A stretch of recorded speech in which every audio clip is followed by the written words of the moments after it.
Hi hello friends, ಹೇಗಿದ್ದೀರಾ friends? ಇವತ್ತು ನಾನು ನಿಮ್ಮ ಜೊತೆ ಶೇರ್ ಮಾಡ್ತಾ ಇರೋದು ಸಾಂಬಾರ್ ರೆಸಿಪಿ. ಅಂದರೆ ತೊಗರಿಬೇಳೆ ಹಾಗೂ ತೊಂಡೆಕಾಯಿ ಹಾಕಿ ತುಂಬಾ ಟೇಸ್ಟ್ ಆಗಿರುವಂತಹ ಈ ಫಂಕ್ಷನಲ್ಲೆಲ್ಲ ಮಾಡುವಂತಹ ಈ ಸಾಂಬಾರನ್ನು ನಿಮ್ಮ ಜೊತೆ ಶೇರ್ ಮಾಡ್ತಾ ಇದ್ದೇನೆ. ತುಂಬ ಈಸಿಯಾಗಿರುವಂಥ ಈ ಸಾಂಬಾರು ನಾನು ಕೂಡ ಫಸ್ಟ್ ಟೈಮ್ ಟ್ರೈ ಮಾಡಿದೆ. ಅದು ತುಂಬ ಟೇಸ್ಟ್ ಅನಿಸಿತು. ಅದಕ್ಕೋಸ್ಕರ ನಾನು ಏನು ಮಾಡಿದೆ, ನಿಮ್ಮೊತ್ತಿಗೆ ಕೂಡ ಶೇರ್ ಮಾಡೋಣ ಅಂತ ಇದನ್ನು ಶೇರ್ ಮಾಡ್ತಾ ಇದ್ದೇನೆ. ಇಲ್ಲಿ ನಾನು ತಗೊಂಡಿದ್ದೇನೆ ಫಸ್ಟಿಗೆ ತೊಗರಿಬೇಳೆ. ಈ ಥರ ಕಲರದ್ದು ತೊಗರಿಬೇಳೆ, ಅಂದರೆ ಇದು ಹೇಗೆ ಈ ಕಲರು ಅಂತ ಅನಿಸ್ಬೇಡಿ, ಯಾಕಂದರೆ ಎಲ್ಲೋ ಕಲರಲ್ಲಿ ಕೂಡ ಬರ್ತದೆ, ಇದು ಕೂಡ ಬರ್ತದೆ. ಇದಕ್ಕೆ ಈಗ ಹಾಕ್ತಾ ಇದ್ದೇನೆ ತುಂಬ ಟೊಮ್ಯಾಟೊ. ಒಂದು ಅರ್ಧ ಕಪ್ಪಷ್ಟು ನಾನು ತೊಗರಿಬೇಳೆ ತಗೊಂಡು ಅದಕ್ಕೊಂದು 7-8 ಟೊಮ್ಯಾಟೊ ಹಾಕಿದ್ದೇನೆ. ಯಾಕಂದರೆ ಇದು ಈ ಥರ ತೋರಿಸ್ತಾ ಇರೋದು.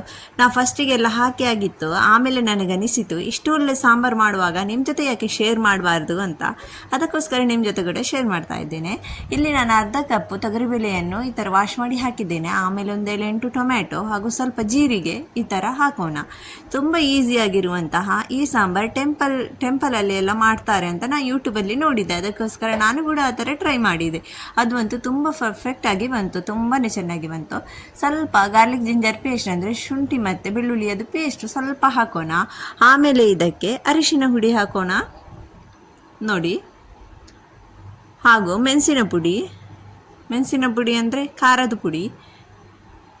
ಹಸಿಮೆಣಸು ಕೂಡ ಹಾಕ್ತಾರಾಗಿರ್ಬೋದು. ನಾನು ನೋಡಿದಂಥ ರೆಸಿಪಿಯಲ್ಲಿ ಅವರು ಇದು ಖಾರದ ಪುಡಿ ಹಾಕ್ತಾಯಿದ್ರು. ನಾನು ಅದಕ್ಕೆ ಖಾರದ ಪುಡಿ ಖಾರ ಎಷ್ಟು ಬೇಕು ಅದರ ರೀತಿಯಲ್ಲಿ ಯೂಸ್ ಮಾಡ್ತಾ ಇದ್ದೇನೆ. ಇದು ತುಂಬ ಹುಳಿಯಾಗಿರೋದ್ರಿಂದ ಇದಕ್ಕೆ ಸ್ವಲ್ಪ ಖಾರದ ಪುಡಿ ನಾನು ಜಾಸ್ತಿ ಆ್ಯಡ್ ಮಾಡ್ತಾ ಇದ್ದೇನೆ.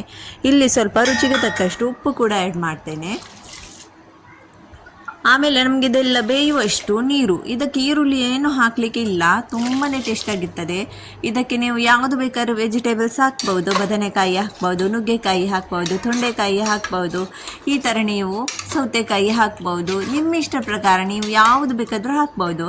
ನಮ್ಮ ಮನೆಯಲ್ಲಿ ಅವರು ಇದು ಸೌತೆಕಾಯಿ ಹಾಗೂ ನುಗ್ಗೆಕಾಯಿ ಎಲ್ಲ ಇರಲಿಲ್ಲ, ಅದಕ್ಕೋಸ್ಕರ ನಾನು ಖಾಲಿ ತೊಂಡೆಕಾಯಿ ಮಾತ್ರ ಹಾಕಿ ಮಾಡ್ತಾ ಇರೋದು. ತೊಂಡೆಕಾಯಿಯನ್ನು ಈ ಥರ ಕಟಿಂಗ್ ಮಾಡಿ ನೋಡಿ, ಈ ಥರ ಮಧ್ಯದಲ್ಲಿ ಒಂದು ಕಟ್ ಥರ ಕೊಡಬೇಕು. ಅಂದರೆ ಒಳಗಡೆ ಎಲ್ಲ ತುಂಬಾ ಟೇಸ್ಟಾಗಿ ಅದು ಹುಳಿಯಾಗಿರ್ತದೆ. ಅದಕ್ಕೋಸ್ಕರ ಇಲ್ಲಿ ನಾನು ವಾಶ್ ಮಾಡಿ ಇಟ್ಟಿದ್ದೇನೆ ನೋಡಿ. ಈಗ ಇದಕ್ಕೆ ತೊಂಡೆಕಾಯಿ ಕೂಡ ಆ್ಯಡ್ ಮಾಡ್ತೇನೆ. ಇದರಲ್ಲೇ ಬೇಯುವಾಗ ತೊಗರಿಬೇಳೆ ಒಟ್ಟಿಗೆ ತೊಂಡೆಕಾಯಿ ಕೂಡ ಬೇಯ್ತದೆ. ಅದಕ್ಕೋಸ್ಕರ ನೋಡಿ ಈ ಥರ ಒಂದು ವಿಸಿಲ್ ತೆಗೆಯೋಣ. ಇದಕ್ಕೆ 4-5 ಅಷ್ಟೇ.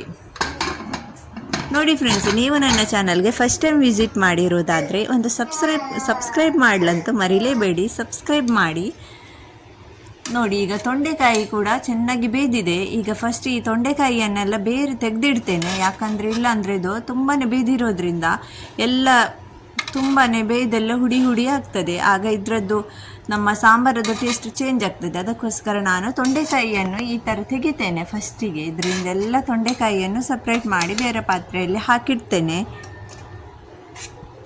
ನೋಡಿ ಫ್ರೆಂಡ್ಸ್, ನೀವು ಲೈಕ್ ಕೂಡ ಮಾಡಲಿಲ್ಲ ಅಂದರೆ ಲೈಕ್ ಕೂಡ ಕೊಡಿ, ಕಮೆಂಟ್ ಕೂಡ ಮಾಡಿ. ನಿಮ್ಮ ಅಭಿಪ್ರಾಯ ನೀವು ಕಮೆಂಟ್ ಬಾಕ್ಸಲ್ಲಿ ತಿಳಿಸಿ.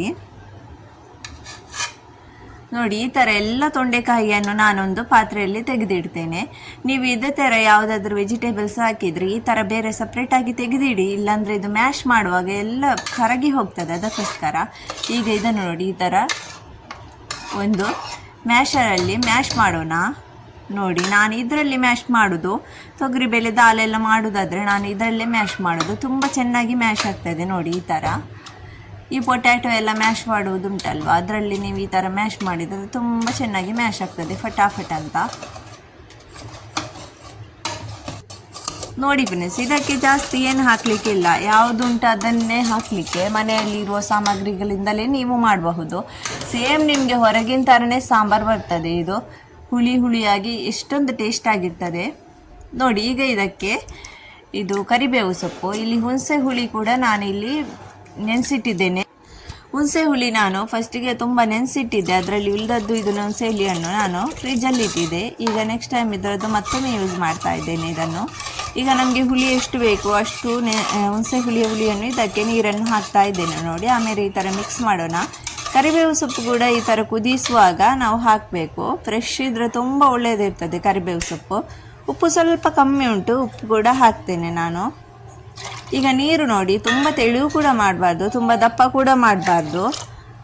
ನಿಮಗೆ ಗೊತ್ತಿರ್ಬೋದು, ನಾವೆಲ್ಲ ಇದು ಅಡುಗೆ ಮಾಡುವವರಿಗೆ ಇದೆಲ್ಲ ಗೊತ್ತಿರುವುದೇ, ಎಷ್ಟು ದಪ್ಪ ಎಷ್ಟು ತೆಳು ಇಡಬೇಕು ಅಂತ. ನೋಡಿ ಈ ಥರ ಸಾಂಬಾರಿಗೆ ಎಷ್ಟು ಬೇಕು ಅಷ್ಟು ತೆಳುವಾಗಿ ಇಡೋಣ. ಇದಕ್ಕೆ ಬೇಕಾದದ್ದು ಇದೆ ಸಾಂಬಾರು ಹುಡಿ. ಮನೆಯಲ್ಲೇ ಸಾಂಬಾರು ಹುಡಿ ಮಾಡಿದರೆ ಇನ್ನೂ ಚೆನ್ನಾಗಿರ್ತದೆ. ನಾನಂತೂ ಹೊರಗಿಂದ ತಂದ ಸಾಂಬಾರು ಹುಡಿ ಹಾಕ್ತಾ ಇದ್ದೇನೆ.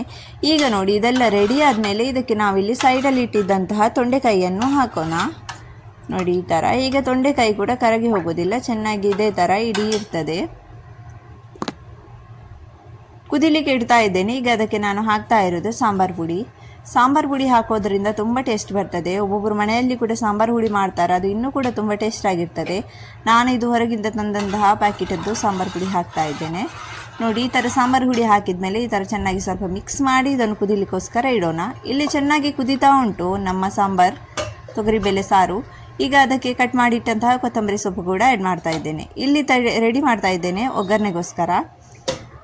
ಈಗ ಒಂದು ಪಾತ್ರೆಗೆ ಒಗ್ಗರಣೆಗೋಸ್ಕರ ಎಣ್ಣೆ ಹಾಕೋಣ.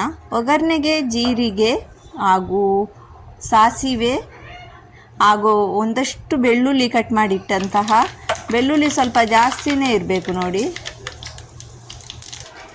ಬೆಳ್ಳುಳ್ಳಿ ಸ್ವಲ್ಪ ನೋಡಿ, ಇಷ್ಟು ತುಂಬ ಬೆಳ್ಳುಳ್ಳಿ ಕಟ್ ಮಾಡಿದ್ದೇನೆ ನಾನು. ಇದು ಎಲ್ಲ ಒಗ್ಗರಣೆ ಬಿಸಿ ಆದಮೇಲೆ ಇದಕ್ಕೆ ಬೆಳ್ಳುಳ್ಳಿ ಹಾಕೋಣ. ಆಮೇಲೆ ಕರಿಬೇವು ಸೊಪ್ಪು ಹಾಕಿ ಗ್ಯಾಸ್ ಬಂದ್ ಮಾಡಿಬಿಡೋಣ. ಆಮೇಲೆ ಇದಕ್ಕೆ ಒಗ್ಗರಣೆ ಹಾಕಿ ಫಟ್ ಅಂತ ಇದರ ಮುಚ್ಚಳವನ್ನು ಇಟ್ಟು ಬಿಡೋಣ.